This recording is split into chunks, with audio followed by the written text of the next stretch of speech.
আন্দোলন কমিটি ইসাবাই মামুন ভাই সচিব রাজশাহীকে ধ্বংস করে দিয়েছে। এই আন্দোলন কমিটি আমলিক যুবলী ছাত্রলীগদেরকে বুঝছে।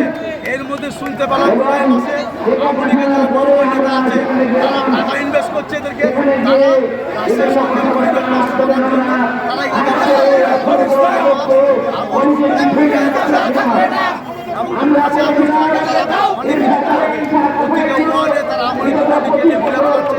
তাদের নামে কেস আছে, মামলা কেস আছে, তাদেরকে নিয়ে ঘুরে বেড়ে রাজশাহী শহরের পরিবেশ খারাপ করার চিন্তা করছে। এই কারণে আমরা মানববন্ধন করেছি। প্রশাসন সাংবাদিক বাহিনীকে বলতে চাই, আপনারা সাবধান।